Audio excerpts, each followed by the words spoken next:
Hi, if you like the video, please remember to subscribe.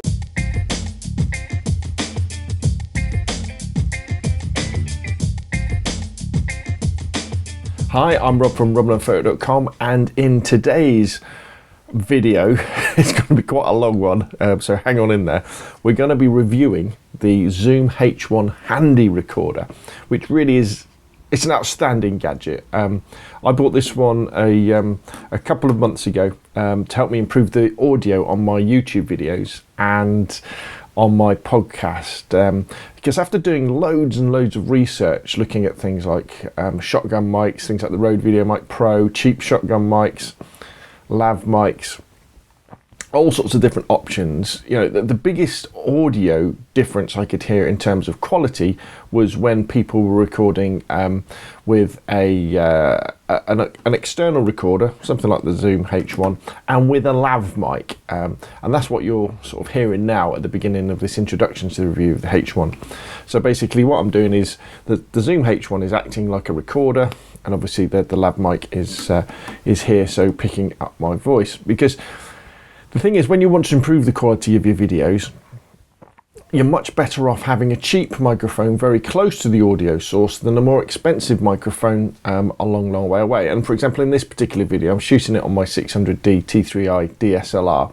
It's a good sort of 5 feet away from me, and so you know the onboard audio would sound pretty dreadful. And if you listen to some of my earlier videos, you know you'll hear that.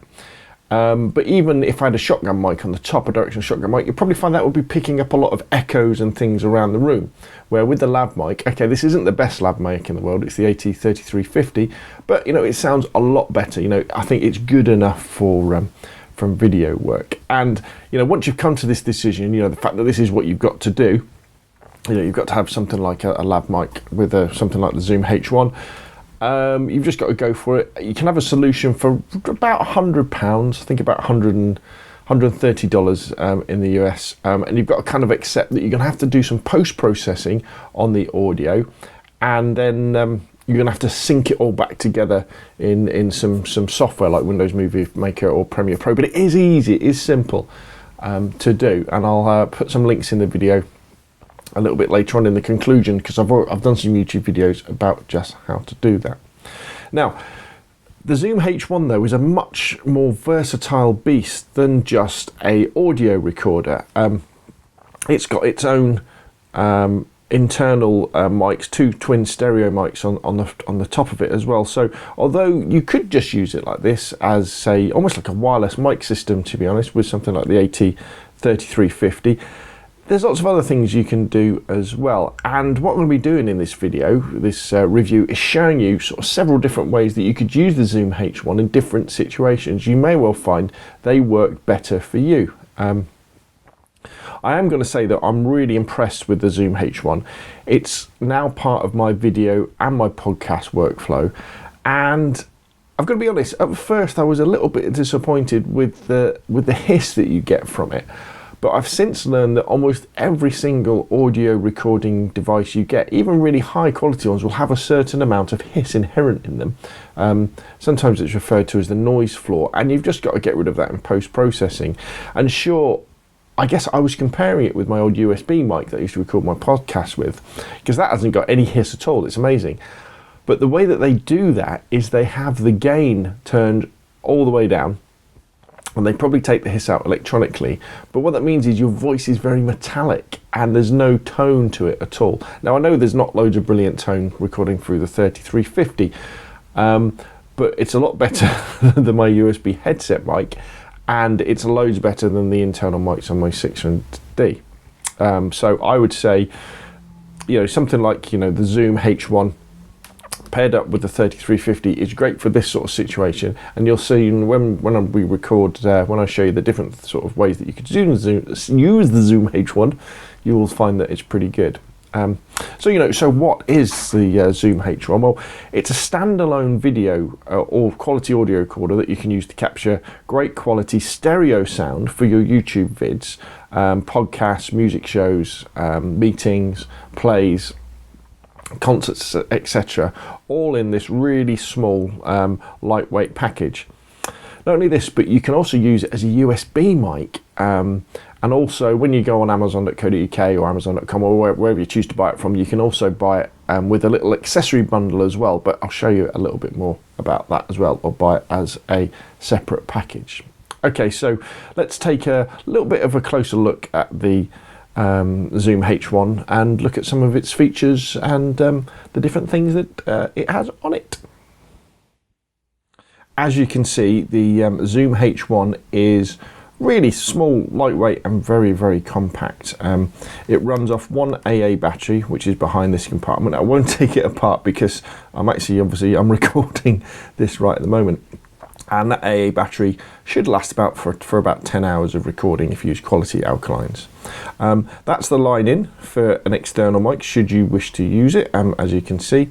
And also on the other side, we've got a line out for headphones or to any other devices if you, for example, wanted to use it as a preamp to go into your DSLR or your camcorder, which you'll see that I'm going to do in a minute as well. As far as setting up, it's incredibly easy. On the back, we've got a number of little dip switches. We've got the low cut filter, which helps to cut out room hum from things like air conditioners or electrical appliances. We could have auto levels. Now, if you want quality recording, basically never use auto levels because the gain will jump up and down, which will mean that you'll get jumps in the audio. So have it off and set it manually. And then we can set the recording format for either WAV or MP3. Always go with WAV. You know, SD cards, micro SD cards are really cheap these days. You can put a big one in there, and in fact you don't need a big one to record lots of sound. You can see on the top we've got these twin stereo mics in the, I think they call that the AB position. The idea of that is that it gives you a really nice stereo sound.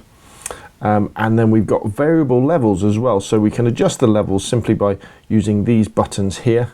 To ramp it up or ramp it down. With something like the AT3350 lav mic, I'm probably running about 92 or 93. And then also on the other side, on our line out for our headphones or to amplify for something else, we can adjust the volume, which is in effect adjusting the levels of the line out as well. We can lock the buttons as well. If we press the power button up to the top and hold it, that will then lock all the buttons. And on the bottom, we've got a rather handy tripod mount. It is plastic though, so I don't think it would probably hold up to being screwed up and unscrewed lots and lots of times in a professional situation. But again, you know, this isn't really a professional tool. This is an amateur tool. And the build quality and the price are reflected in that, but it does give you excellent quality audio. In the box, it comes with a 2 GB memory card, which is big enough for most situations. And in fact, if you record at 44 kilohertz and 16-bit sound, which is CD quality, you get 2.5 hours worth of recording out of that 2 GB card, which is pretty good. There is some software that's loaded on the card as well that you could use for recording stuff, but I use the free and excellent Audacity, and I also use Levelator 2 to sort out some compression and levels. The H1 does have a built-in speaker just on the bottom, so you can do a little bit of playing back. Mainly though, you would play back your sort of test levels if you were working by yourself and you had to just want to see how the levels were peaking. You could do that, because as you can see on the display, we've got 44 kilohertz 16-bit, that's the sound. We've got the fact that we've got plenty of battery life left. We've been recording for 3 minutes 53 seconds, and these are my levels here that I'm recording. Now obviously, if I'm away from the microphone, like it's on a stand or on top of a camera, I can't actually see this. So what you'd have to do is record a short test, go back to the Zoom, play it back, and the levels will bounce up and down as well. As I said, for the AT3350, I tend to run at about an input level of 92. But if I'm using the internal mics and I'm recording for a podcast, I'm probably running at about 85. So that's the Zoom H1, and as we said, you know, you can buy it with an accessory pack, which is worth having a look at. And this is the beast here. So what we'll do is we'll go through the contents of the accessory pack. Now, whatever you do, don't buy this, especially from the UK, for like £30, which I think it's listed at some prices. It's not worth it, but some of the bits are quite useful. And so what you want to do is, and again I'll show you in a bit, you want to buy it with it as a bundle. So let's have it. So what do we get? Well, the first bit out actually is essential. You need a USB lead. Is that micro USB, is it? That sort of size to normal USB? You've got to use that because that's the way you transfer the files from your Zoom H1 onto your computer, just using the little plug that's just on the side there. But you may well have these hanging around. That's that. We get a little tripod, this little thing here, a little metal tripod, which is, you can extend the legs. I mean, it's okay. You can probably buy these for about £2 on eBay. And you can obviously screw it into the bottom of the H1. However, having metal legs, it's very, very stiff, and it transmits sound really easily from a table up through the legs and into the Zoom H1. There's a little handle that you can screw onto the tripod mount, I guess for hand holding, which might be quite good actually, but I haven't used it yet because it does come with a nice little handy case, which is good, which does protect the Zoom H1, but you can only fit the Zoom H1 in it. You can't fit any of the accessories in there, so that's a bit of a pain.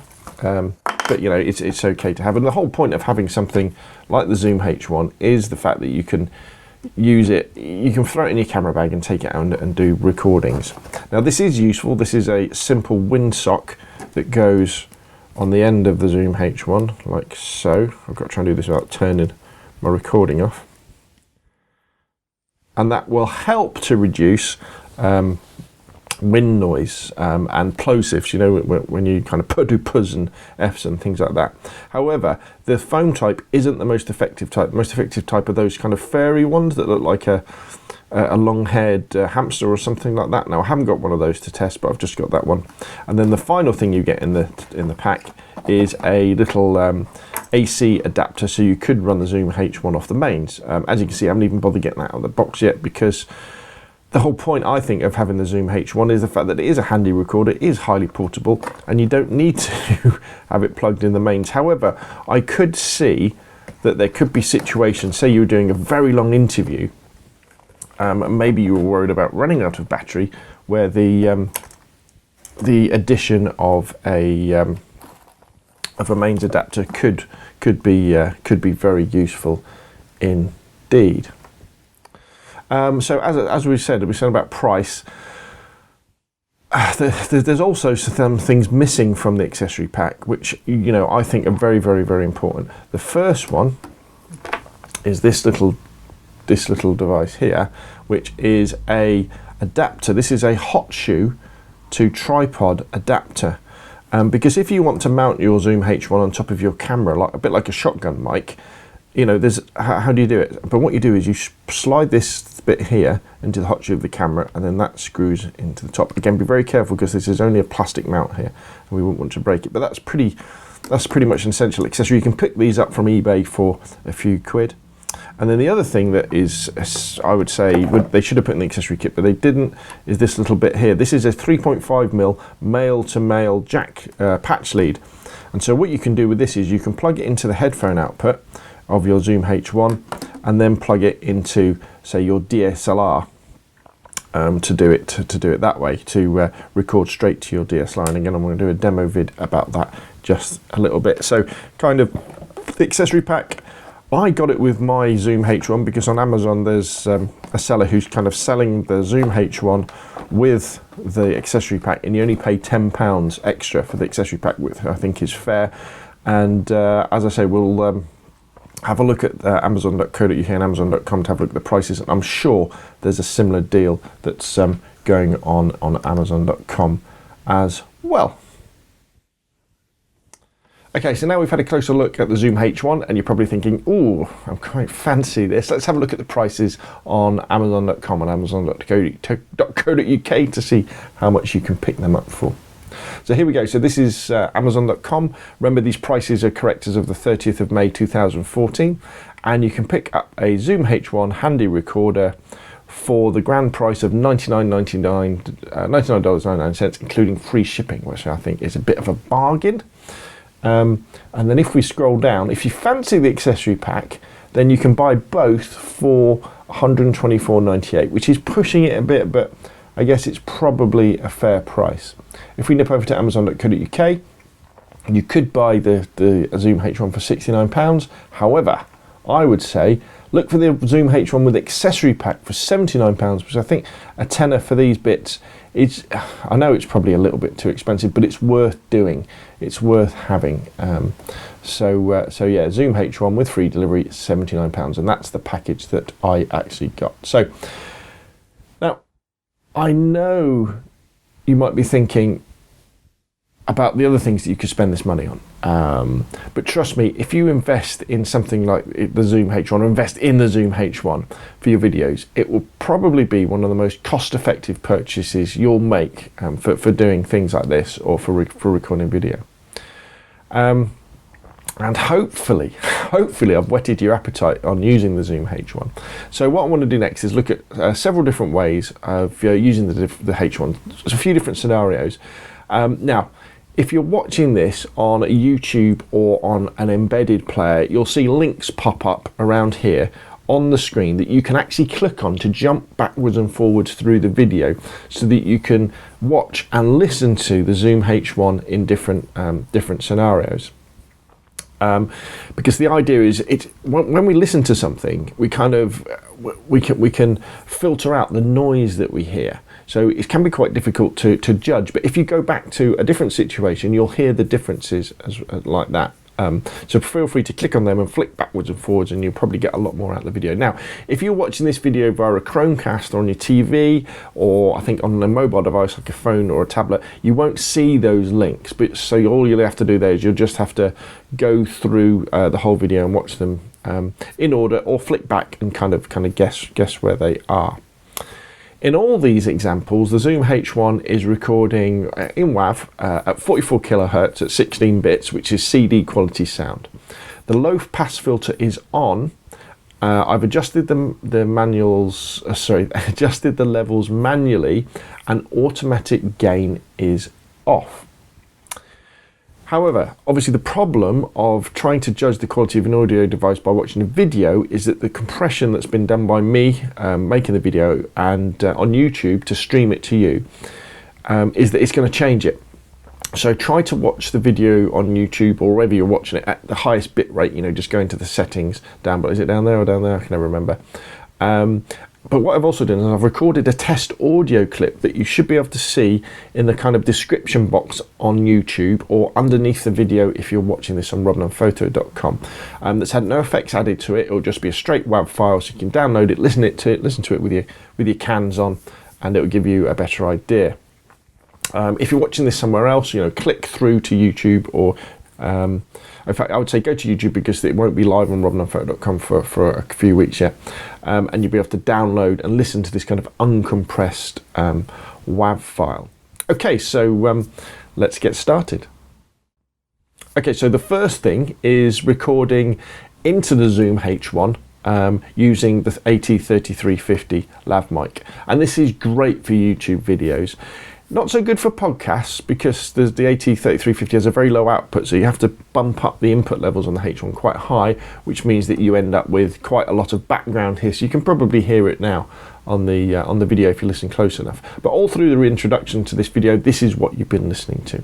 The great advantage of using this is that you can easily set it up and start it, and it's like you've got a wireless mic. I can tuck this into my trousers, I can wander around, and I can do pieces to camera.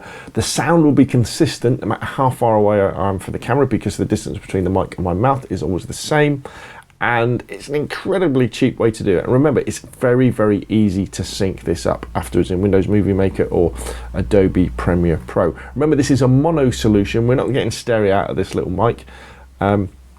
And you'll definitely need to put the captured sound files through Audacity and Levelator 2 to kind of round out the sound, sort out all the different volume levels, and to get rid of the noise as well. So what do you think? So this was a little test of the Zoom H1 recording audio via the AT3350. And what we're going to do next is we're going to do a test recording stereo sound using the H1 on a stand fairly close, using the built-in audio mics. Okay, so now what we're doing is we're recording into the Zoom H1 directly using the stereo mics, and it's just here. That's really close.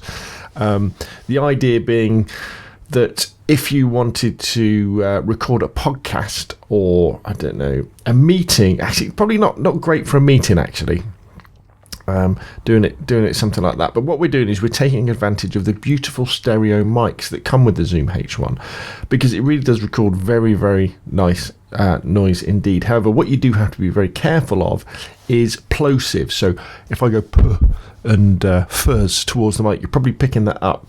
But because I've kind of set it up where it's pointing towards me this way and I'm talking past the mic, we should be avoiding that. Now, I could also put the windsock on, or the wind head. That would help a lot as well. But ideally you'd want a pop filter in front of it. But hopefully this should sound okay. I've set the manuals, the levels to manual, and remember as well with microphones, as you get closer, your voice gets kind of deeper and fuller and starts sounding like a night radio DJ. So it's kind of finding a happy medium between the two. As with most of the clips there that you'll be listening to on this particular sort of test, I'll be taking the audio that is recorded from the Zoom H1 and I'll be putting it through Audacity to get rid of noise. And I'll be putting it through the Levelator 2, which helps to bump the levels, sort out compression, and generally round out the sound of the video. But as you can see, what I've actually got this mounted on is a light stand for my flashes. I guess ideally you'd maybe want some sort of microphone boom that could bring it around, but generally speaking, what you tend to see is when people are recording professionally, like voiceovers and things, often they'll have the mic quite high, pointed down, and the idea is you have it pointed past you towards your tummy, so that the sound, it's just getting the sound, it's not getting the air that's coming from your recording. So there we go. So this has been a test of the Zoom H1 recording directly into the twin stereo mics on a stand next to me. And what we're going to look at next is I'm going to put the Zoom H1 on its tripod, but a little bit further away, in the kind of setup you might want to use if you're going to record it at record a meeting or an interview or something like that. So let's see how that sounds. Okay, so what we're doing now is we're recording into the Zoom H1 handy recorder using the built-in stereo mics, but it's actually on the table a few feet away from me. There it is. There, you should be able to see that on the webcam. Kind of in the style as if you would be maybe recording an interview with somebody else who maybe is on the other side of the table, or maybe you've got it in the middle of a table and you're having a meeting, just to give you an idea of what the sound would be like. I've had to bump up the levels just a fraction. In fact, probably on that previous clip where I had the mic close to me, it was probably a little bit hot. You might have had a little bit of distortion. I should have turned it down a little bit. But again, that's why you should really be wearing cans or an earpiece at least every now and again, just to monitor your levels, just to make sure they're okay. So with the Zoom H1 on its little tripod on a table, there's a couple of things you need to watch out for. The first is levels. Because you can't physically see the screen to monitor the levels, what you'd probably have to do is just do a test recording to start off with. So you'd put the Zoom in the middle of the table and start recording and say, right, this is a test, we just need to talk backwards and forwards, and then play it back with your earphones in, looking at the levels just to see what noise is being picked up and whether it's loud enough, and then adjust the levels, do another test or carry on. The other thing is that if I do it out, especially using the metal tripod that it comes with, any sound on the table, so I'm grabbing my fingers against the table now, probably being picked up by the Zoom H1 because it's going along the table, up the metal tripod legs and into the mic. So try and put it on something like a Gorilla Pod is always a better idea. Put it on top of a book or some placemats or something just to try and isolate it that a little bit more.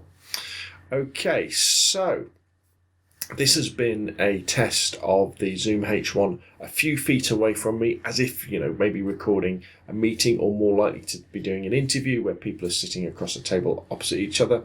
And what we're going to do next is I'm going to do a Zoom H1 handheld, just to give you an idea of the kind of sounds that it would pick up then.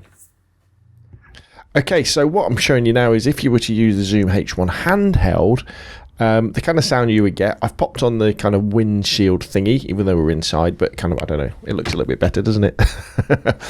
And I just wanted to kind of demonstrate the sound you could get, but also how easy it is to transmit handling sound on the Zoom H1. So if I sort of start moving my fingers around on the H1, you'll probably start to hear things through the mic. Now, I can't really hear those things at all. My voice seems to me to be much, much louder than the sound of my fingers or my hand shuffling backwards and forwards on the mic, but I'm pretty sure you'll be able to hear these pretty loud. So it's very important when you are hand holding using the Zoom H1, have a good firm grip on it, but make sure you don't accidentally flick any of the switches, on or off, and just bear in mind that it is quite plasticky. So if you do squeeze it and do stuff, it will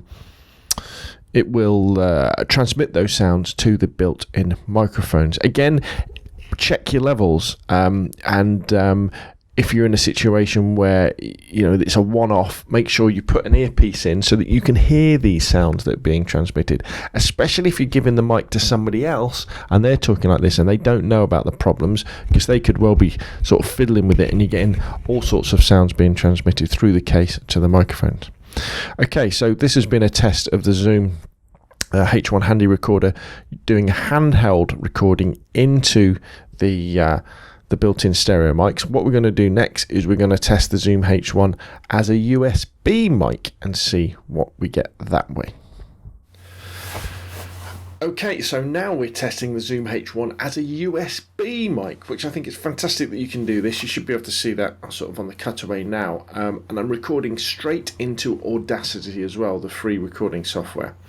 And this is a really interesting setup to save time when you're recording your podcasts. And I'm kind of torn between recording my podcast this way or how I have been doing it, which is recording onto the internal card. I think, if the quality's similar or the same, I might actually start doing it like this. Obviously, you are tied to your laptop there, and but it's definitely an interesting option. The other thing is, obviously, this is showing you how versatile the Zoom H1 is, because we've now got this fabulous USB stereo microphone that we can use for Skype calls. We can use it for Google Hangouts. You could, if you're using just a webcam, this would be a fantastic way to increase the audio quality in a very simple way, because you could carry on recording with your, say, HD webcam, but set it so that it records via the USB. Now, there can be issues with syncing up audio actually as it's recording it, but this isn't the time or the place for that. But it's another option that you could use. Remember again that the H1 isn't a suspended mic, it isn't an isolated mic, it isn't on a shock mount, that's the word I was looking for, which means that it will have a tendency, say you're typing on your keyboard, for any sounds to get transmitted through the tripod to the body, to the internal mics. So you just got to be very careful. So for example, when I'm recording my podcast, instead of using the trackpad on my keyboard on my laptop, I tend to I use a mouse, which I can then move around. But what a great option to do, and it just shows you that the Zoom H1 really is a jack of all trades when it comes to recording audio in lots and lots of different situations. Okay, so this has been a test of the Zoom H1 on a little tripod with the wind mount, acting as a USB mic, recording straight into my laptop, and being recorded via Audacity. What we're going to do now is we're going to put the Zoom H1 on top of my 600D T3i dSLR, kind of like in a shotgun mic sort of situation, and we're going to see how that sounds. Okay, so I've now mounted the Zoom H1 on top of my 600D, acting, well, it's in the position that you would mount a shotgun mic to, but remember the Zoom H1 isn't a shotgun mic on it. The two mics on the top are designed to pick up lots of sound from a wide angle. So there's probably a lot more ambient noise we're picking up. I mean, this is a fairly quiet room, but it's got plastered walls, so they'll be very hard. So as my voice is bouncing around inside the room, it'll be picking it up, so it's probably a lot more echoey. Probably, although it probably sounds a little bit better than the internal mic on my 600D, maybe not that much. Also, I'm having to project a lot more because I'm that much further away. And when I put this file through Audacity and the Levelator to kind of beef it up and pump it up, it's going to be increasing that noise an awful lot as well. Also, remember, when we get outside, as you'll see, you know, in a little bit, if you mount the Zoom H1 like this, it does pick up an awful lot of ambient noise from all around. In fact, one of the videos is quite funny because I don't think you can probably hear me talking. You'll just hear the waves crashing on the beach. And like the problem we've got before, I can't see the levels on the Zoom H1 from where I am because it's, you know, it's 4 or 5 feet away. So again, you have to do a test recording, see what the levels are, play it back, adjust the levels, and then start recording very well like that. I mean, this could be a great option for if you're doing maybe an interview or something like that, where you can't lav up or lapel mic yourself or the other person. You can just set it up and then you could talk to them. But just remember, you've really got to keep an eye on your levels and really be careful that you mount the camera on a tripod and don't fiddle around with it too much, because it will pick up all that handling noise from the camera, things like the autofocus of or the focus of the lens or the zoom moving, because, you know, it doesn't have a shock mount. You know, all that sound goes straight through into it that way. So another string to the Zoom H1's bow. This has been a test of the Zoom H1 recording while it's sitting on top of my 600D T3i dSLR while I'm about 4 or 5 feet away. The next thing we're going to do is we're actually going to plug the output of the H1 straight into the 600D to replace the internal mic, so you can hear, you know, the difference that will give. So let's see what that sounds like. So what the difference this time is, the Zoom H1 is still attached to the top of my 600D, but what I've done, I've used that 3.5mm patch lead to go from the headphone out of the Zoom H1 into the line in on the 600D. So in effect, what we're doing is we're bypassing the lousy preamps that are on the dSLR of the 600D or T3i and giving it really good quality audio. Now, remember that this is, it's a little bit fiddly to do because you need the hot shoe to tripod adapter and obviously 3.5mm patch lead, but this is probably the option that lots of people look to when they think about improving their audio first, because it gives you a final file that has good quality audio and good quality video, or excellent quality video, kind of all in the same package. There's no mucking around trying to sync it afterwards with separate files. Obviously, the disadvantage of that is the fact that you can't really easily work on the audio file. You could strip it out, you know, put it through Levelator, put it through Audacity, muck around with it and sync it back together again. But if you were going to do that, you might as well record it separately in the first place. Now, the Zoom H1 probably isn't the best mic to do this with, because as I said, it's not a true shotgun mic, so it's recording this big sound picture all around. However, in a fairly quiet situation like this, it will be better than the internal mics on the camera. And I don't know, how does it sound to you like this? Now, you've got to go into your settings on your 600D or T3i or whichever dSLR you're using. You go over to you turn the audio levels to manual, and then you adjust the gain all the way down. I think this is set at my Canon set at 1 or 2, and then you just look at the bars and then you adjust the output on your Zoom H1 so that it's, you know, it's peaking at just the right point, which is kind of just to the right of the middle.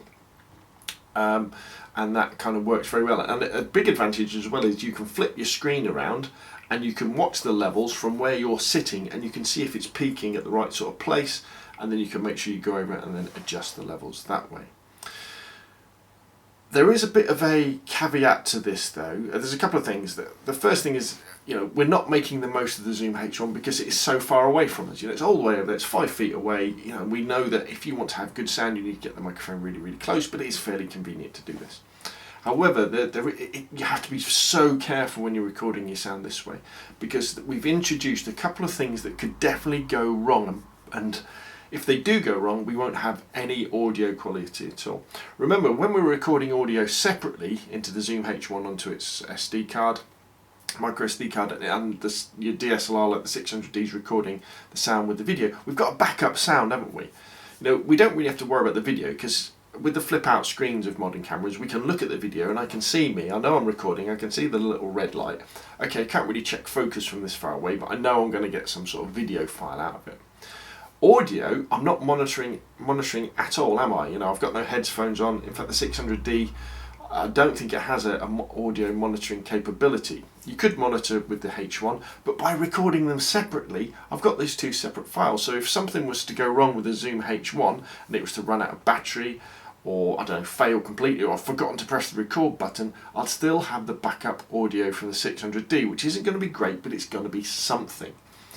And vice versa, if something was to happen to the microphone on the 600D, then I've got the Zoom H1, although that probably isn't a likely scenario. However, when we go to this setup, where we're recording the audio from the Zoom into the 600D, the big problem is that there's also a possibility that we could lose the audio because we hadn't turned the Zoom on. Now, obviously, you can record at the same time, so you could be recording the Zoom H1 and then outputting to the 600D. But then, if something goes wrong with the Zoom H1, it's going to go wrong with the 600D as well. So, if you are going to record like this, I would suggest don't do it in a situation where it's a one-off, where, I don't know, maybe a wedding or something like that, or where you're not going to have a chance to reshoot. It's okay for convenience, when you're in a sort of situation like that, but really, although this is a convenient setup, you might as well record it separately and sync it up afterwards, because it is so much easier to do. But again, it's another thing that the Zoom H1 can do. How versatile is this bit of kit? I wish my camera could do all these different things. It'd be absolutely amazing. Okay, so this has been a test of the Zoom H1 on top of a 600D T3i DSLR, or it could go for any DSLR. But what we've been using is using the line out from the Zoom H1 to go into the line in on the DSLR to replace the audio. So there will be no post-processing done to this particular audio. What you hear now on the video is what it is, because there's no point me stripping it out and working on it, because I might as well have recorded it separately. So what we're going to do next is you're going to see some videos of me down at the beach. You probably won't be able to hear me, you just hear the waves crashing. We're going to do a piece to camera with a kind of a shotgun setup, a piece to camera where I'm holding onto the microphone, and then we're going to have some ambient sound recording, and then I go somewhere a little bit quieter. I go to Stanley Park, where I do a piece to camera with the shotgun setup, piece to camera to the microphone, and where I record some ambient sounds too, and then we'll come back and we'll have the conclusion as to what we think about the Zoom H1 handy recorder. Okay, so this is a test of the Zoom H1 handy recorder. We're down at Untitled Beach, and it's pretty noisy down here. There's lots of wind, which you can probably hear. Probably hear the waves crashing back with the boards. And also, the other big problem is the fact that the mic is on the DSLR. So the DSLR is probably about 5 feet away from me. I've turned the gain up to, I think, about 85. We're recording at WAV, 44 kilohertz, 16-bit sound. But this is just to give you an idea of, if you're in a really sort of open location with lots of wind and lots of sound, this is what you'll be getting. What I'm going to do next is I'm just going to switch to hand holding the mic, just to show you how that would improve things. And then we'll record a little bit of ambient audio as well, so you can see what that's like. And then we'll move to a quieter location to give you a better idea of what that's like. Okay, so this has been the Zoom H1 mounted on top of the camera in a really windy and noisy location. Let's go to handheld next. Okay, so now I've switched to hand holding the Zoom H1. Again, we're still in the same location, so there's loads of wind. There's the sound of the sea lapping up against the against the beach, and of course you might even be able to hear aeroplanes and people walking past in the background. Because I've got the mic a lot closer to me now, I've managed to turn down the gain an awful long way. I think I'm running probably at about 70, but there's really a lot of wind blowing around, so you're probably picking up an awful lot of that. But again, the idea of this, it gives you an idea of what you could expect from the Zoom H1 if you wanted to use it in this sort of situation. You probably want to use a different wind socket though. You'd probably want to use something that's got like you know, those furry things that the professional ones use, but this is the one that came with the accessory pack, so this is the one I'm using. Right, so this has been an example of recording using the Zoom H1 handheld in a pretty noisy location, and what we're going to do next is we're just going to move to somewhere hopefully a lot more shielded from the wind and a lot more quieter to give you a better idea what it sounds like when you're recording outside.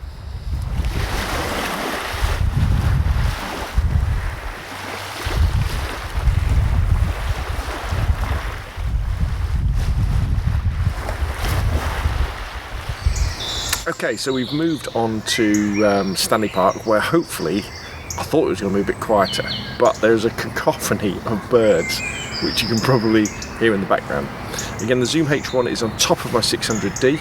I'll flash up a photo now so you can kind of see what it looks like. It's pointed towards me. I've had to put the levels up to about 93, 94. So you're probably getting me, and you're probably getting an awful lot of the background noise as well. However, you know, if you want to sort of run the Zoom H1 as a shotgun mic, this is the sort of thing you're going to do. But it kind of shows up the shortcomings of this sort of system because of the fact that we've got this big long distance between myself and the mic, which is probably, I don't know, probably 5 feet away. So not only are you picking me, but you're picking up a lot of the background ambient noise as well. However, obviously, if this is the sound you're going for, this might be a really good solution. And it's not really until you come outside into this situation, especially when I was down the beach, because I know the audio was pretty terrible down there, because you don't realise how loud waves are and how loud a lot of the background things are. It was just completely overwhelming my voice, but thanks for sitting through that and watching that. Hopefully this should be a little bit more useful, but you know, if I was walking through here on a normal day, I would say this is a pretty quiet place. But the birds are so loud. When you start listening to things, it really does make a difference. And just remember, if you're recording in a professional situation, you really want to be monitoring this audio as well, using the line out with an earpiece just to check what's actually going on, to make sure you're not picking up lots of different things. And that's why, you know, sound, having a separate person who's responsible for sound makes such a difference. Right, so what we're going to do now is we're going to take the mic off the camera and do a piece where I'm recording it onto the mic with it very close to me so you can hear the difference in the sound, and then we're going to also record some ambient sound as well. Okay, so let's see what happens. Okay, so now we're using the Zoom H1 handheld. As you can see, it's much closer to my mouth, so we should be getting much clearer sound. The ambient level should have dropped considerably, and you can imagine if you're using this in an interview situation like back forward. The tricky thing though with the Zoom H1 is because it's not a isolated mic, you know, if I start moving my hands around on it, you start picking up all those sorts of sounds. So, you know, it isn't a brilliant solution, but hey, for less than £100, this is pretty good. And hopefully by, you know, showing you all these different ways that you can use the Zoom H1, it really is a fantastically versatile piece of kit. You can use it with something like the AT3350 as a lapel mic. You can use it to record using the lovely built-in stereo mics actually on the Zoom H1. You can use it line in on your dSLR, and you can use it as a standalone mic as we're doing so here. Okay, so this is a test of the Zoom H1 handheld using the windshield, the simple foam windshield, recording a 44 kilohertz 16-bit WAV into, obviously, straight into the mic, and I'm recording this on the 600D. So I can't quite remember what I'm going to do next. I think maybe you're just going to, oh no, what you're going to see next is you're going to see some ambient sound, and then we'll be back for the conclusion.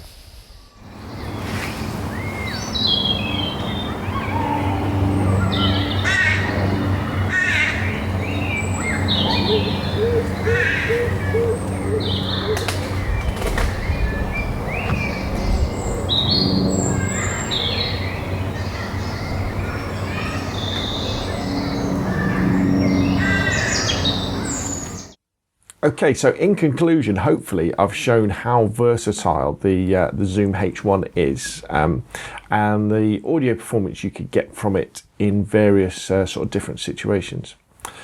A point I'd really like to make and kind of repeat is that if you're working professionally in a situation where there isn't the time or ability to shoot the scenes again, just make sure that you use an earpiece or some cans to monitor your audio using the line out on the Zoom H1. Because otherwise there's no way of knowing whether you're picking up some strange ambient background noise, maybe some clicking, maybe some handling noise, anything like that. You just won't have a clue until you get home, and maybe you've set the input levels wrong, anything like that. You just won't know until you get home, and then it'll be too late. And that's why you'll always see, audio engineers are worth their weight in gold, and they'll always have cans on, and they'll really be listening, because a bit like white balance for photographers, where our eyes don't see color shifts and changes, it's like that with our ears. We block out so much, but obviously things like an audio recorder will definitely pick it up. You probably noticed I've switched back to using the lav, because this is my preferred method, and I think really the AT3350 and the Zoom H1, they're almost like perfect partners. They go together very, very well indeed. But also remember that audio recording is a really easy rabbit hole or rat hole to get sucked down into, chasing perfection. Remember, we only need audio that's good enough for YouTube or good enough for our podcasts. We're not going to be using this device to record rock albums or classical music or things like that. We're going for audio that basically people don't notice is bad. I know that probably other people might say we should always try and get things better, but you can spend hours and hours and hours and spend an awful lot of money trying to get perfect audio, when good enough is all we really need, so that the audio doesn't distract from the video. The audio brings something to the video as well. And I think, in my opinion, the Zoom H1 with something like the AT3350 lav mic, so you've got that option when you need it, really is indispensable for the video maker who's on a budget, whether it's for recording podcasts or YouTube videos, interviews, or anything else really. Sure, if you've got the budget for a Zoom H4 or a Tascam DR7, they're going to be better units. They're made better. They've got things like phantom power outputs, all that sort of stuff. But the Zoom H1 is a great place to start. You've just got to respect its shortfalls. It's not shock mounted, so all that handling noise will get transmitted to the built-in microphones if you're using them. It's very fragile, so try not to drop it. Keep it in its case. Treat it with respect. And you will probably most of the time have to apply post-processing to the audio files to get the best out of them, but you will be amazed by the results. And if you ever get to the point where you think, well, it isn't that good, go back to your old videos or your old audio files where you're using the built-in microphones on your cameras, and then you go, oh, how on earth did I ever put up with that sort of thing? Because once you've used a Zoom H1, you'll never go back to using internal mics. So this is a highly recommended gadget. And you'll start to realize that when you get the audio right, you're moving to a whole new world of video production. Because remember, with the video quality that you can even get out of mobile phones these days, it isn't video that's going to be an issue. It's the audio that makes your productions stand out from the crowd. And I haven't really even discussed or done any really demonstrations about how beautiful audio can suddenly make the idea of the video as a long photograph, and this is for photographers out there, so much more appealing. But I'll let you ponder on that. I kind of hinted to it with the ambient recordings that I did down the beach and in Stanley Park. Now, if you'd like to learn more how to sync audio and video together in post-production, here's a link to my video on how you do it on Windows Movie Maker. That should be appearing here. And here's a link on how you can do it on Adobe's Premiere Pro. This is correct as of May 2014. Obviously, if you're watching this in 2015 or 2016, those programs may well have changed, but the ideas will still be the same. And if you'd like to watch my review of the AT3350 lav mic, click here. There we go. So, if you like the video, please subscribe to Rob Nunn YouTube channel. It really helps. Remember, you can contact me at scalespeeder@gmail.com, and that'll be coming up at the end of the video. Or you can write comments in the section below if you're on YouTube or you're on robnunnphoto.com. Or if you're somewhere else, click through, end up at YouTube, and then write a comment or find my email and do it that way. That's about it, really. Thanks for hanging in there and watching this video. I know it's been a long one. Apologies for any odd things going on with the edits and with the sound. What I've really tried to do is put the Zoom H1 through its paces in lots of different situations so that you could see whether it's going to work for you with what you need, and also give you an idea of the quality of the audio that you get out of it. But remember, if you're on YouTube, there'll be a little file just underneath here that'll you can download, that will be an uncompressed WAV file. It'll also be there on the robnunnphoto.com post when that goes up, and you can play that on your computer or your MP3 player. Well, it'll be a WAV file, so probably on your computer, probably with excuse me, with the headset in, so you can get a really good idea about the quality you get out of the Zoom H1. My name's Rob from robnunnphoto.com. Thanks for watching, and hopefully pretty soon I'll see you again.